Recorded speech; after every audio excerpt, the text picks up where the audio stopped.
Welcome to Help for Code Learning. I'm Ashish Gadpale, your C language trainer, and today we are going to discuss about storage classes in C. So, what are storage classes? Storage classes means to determine the lifetime visibility, memory location and initial value of the variable. तो जो भी हम लोग variable declare करते हैं उस सबका एक स्कोप डिक्लेयर होता है, उसका एक स्टोरेज प्लेस डिक्लेयर होता है, उसका कुछ डिफॉल्ट वैल्यू डिक्लेयर होता है और उसका लाइफ टाइम भी डिक्लेयर होता है कि वो किस तरीके से वर्क करेगा, कब तक वो लाइव रहेगा.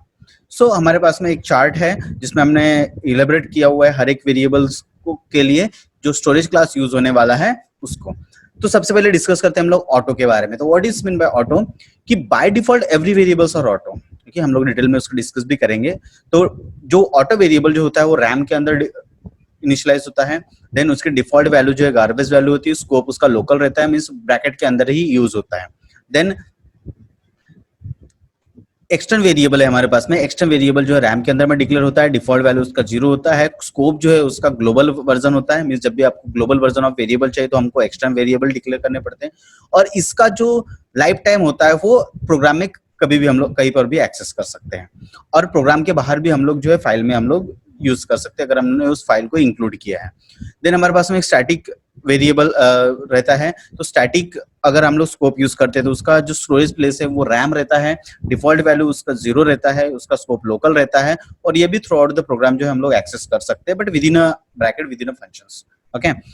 देन हमारे पास में एक रजिस्टर स्टोरेज क्लास होता है. रजिस्टर जो स्टोरेज क्लास है उसका स्टोरेज प्लेस रजिस्टर्स होते हैं. जो हमारे पास में अरिथमेटिकल लॉजिक यूनिट के पास में जो रजिस्टर्स होते हैं वहां पे हम ये इसका स्टोरेज प्लेस होता है.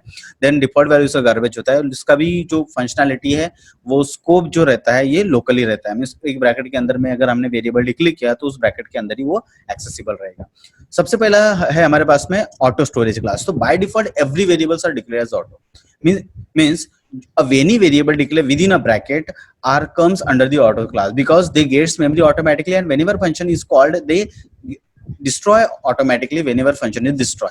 तो जैसे ये int फंक्शन जो हम लोग देख रहे हैं int main, तो ये जो मेन फंक्शन है, मेन फंक्शन में जैसे ऑटो वेरिएबल हमने डिक्लेयर किया तो इसको क्या मिलेगा, वेरिएबल मेमोरी एलोकेट होगी. जैसे हमने एग्जीक्यूशन कंट्रोलर से बाहर है तो उस x का जो स्कोप है और जो मेमोरी है वो क्या हो जाएगा, डिलीट हो जाएगा. तो हमारे पास में जो एक प्रोग्राम है तो बाय डिफॉल्ट जो भी हम लोग वेरिएबल डिक्लेयर करते हैं वो सारे के सारे ऑटो है. तो हमारे पास में एक प्रोग्राम है auto int x equal to 5. तो हम इसको इंट के पहले अगर हमने ऑटो लिखा तो ये क्या बन जाएगा, मेरा एक वेरिएबल बन जाएगा और इसका स्कोप जो है कहां तक रहेगा, ये ब्रैकेट के अंदर ही रहेगा. देन हमारे पास में एक है external storage class. External storage class मतलब क्या कि whenever any variable declared outside the function then that variable called as global or external variable. So आपका इसका डिक्लेरेशन कहाँ करना पड़ता है हमको, मेन के ऊपर में.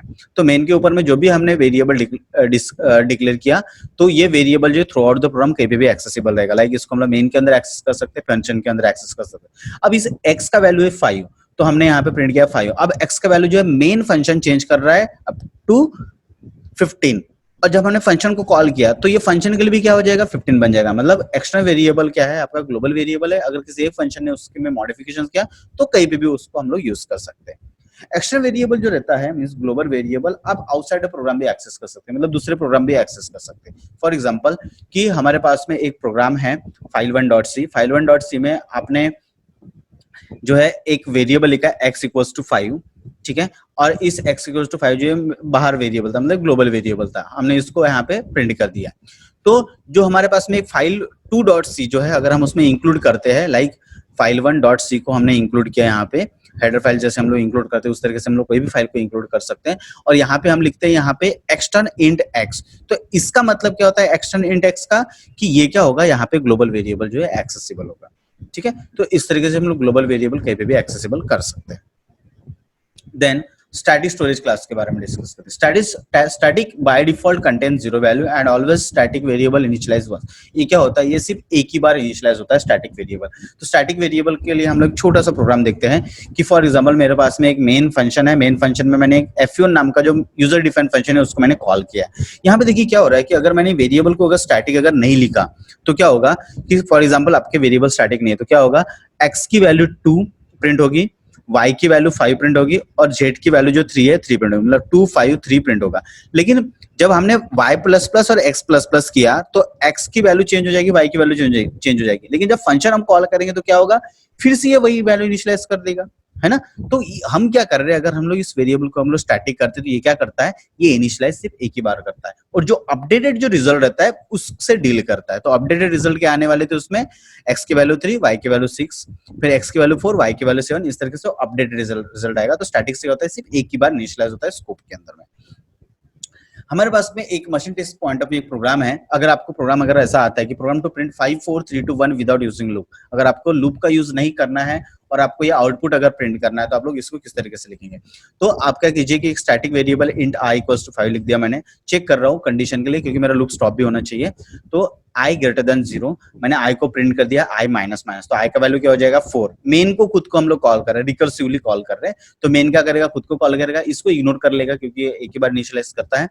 देन i का वैल्यू क्या हो जाएगा 4, 4 को प्रिंट किया उसने, फिर i माइनस माइनस फिर 3 हो जाएगा, फिर मेन को कॉल करेंगे, फिर 2 प्रिंट करेगा, फिर 1 प्रिंट करेगा। इस तरीके से जो ये क्या करेगा, कॉल करेगा रिकर्सिवली। इस तरीके से जो ये machine test point of view program बहुत इंपॉर्टेंट है। हमारे पास में नेक्स्ट है रजिस्टर स्टोरेज क्लास है, बहुत ही इंपॉर्टेंट स्टोरेज क्लास है। So to increase your program efficiency और making a fast program we need to declare variable as a register. So register contain by default garbage value and scope with in a bracket. ठीक है, होता क्या है कि आपको एक बात बताता हूँ कि जो भी हम लोग वेरिएबल डिक्लेयर करते हो क्या होते हैं, रैम के अंदर में डिक्लेयर होते हैं। फिर रैम के अंदर जो वेरिएबल डिक्लेयर होते हैं, तो मान लीजिए कि अगर आपको एक ऑपरेशन परफॉर्म करना है i प्लस प्लस, तो क्या होगा कि i प्लस प्लस परफॉर्म करने के लिए वो क्या करेगा, वो बसेस के थ्रू जो है आपका डेटा रजिस्टर में सेंड करेगा। रजिस्टर में क्या होगा कि आपका जो डेटा है कोई भी रजिस्टर में स्टोर होगा, for example bx cx dx में, उसका इंक्रीमेंटल ऑपरेशन रजिस्टर में होता है। फिर वो क्या करता है, एक्यूमुलेटर, जो कि आपका एक्यूमुलेटर मतलब जो रजिस्टर स्टोर करता है वो रहता है ax, और ax में आपका डेटा स्टोर होगा। फिर ax से जो है डेटा है वो आपका क्या करता है, रैम के ऊपर सेंड करेगा। ठीक है, तो इस तरीके से हमारे ऑपरेशन होते हैं। फिर मान लो i प्लस प्लस किया, मतलब फिर क्या होगा, फिर से रजिस्टर में आएगा, फिर इंक्रीमेंट करेगा, फिर रैम को भेजेगा। ये प्रोसेस आपका चलता रहेगा। इसमें क्या टाइम कंज्यूमिंग प्रोसेस है। तो मैं क्या चाहता हूं कि मैं अगर किसी वेरिएबल को एज अ रजिस्टर डिक्लेयर करता हूं तो इंस्टेड ऑफ रैम वो कहां पे डिक्लेयर होगा, रजिस्टर में। तो क्या होगा कि यही के यही ऑपरेशन जो है क्या करेगा, परफॉर्म करेगा, यही पे रिट्रीव करेगा, यही पे मॉडिफिकेशन करके क्या करेगा, इनिशियलाइज कर देगा। तो इस तरीके से जो हमारे फास्ट ऑपरेशन, तो लाइक सी प्लस प्लस में अगर हम एक गेमिंग के प्रोग्रामिंग वगैरह हम लोग करते हैं, लाइक मुझे 2 लाख बार अगर लूप चलाना है, 3 लाख टाइम मुझे लूप चलाना है, तो ऐसे अगर कुछ प्रोग्रामिंग अगर हम लोग कर रहे हैं, उस केस में हम लोग क्या करते हैं कि उसको as a register storage class जो है हम लोग उसको डिक्लेयर करते हैं।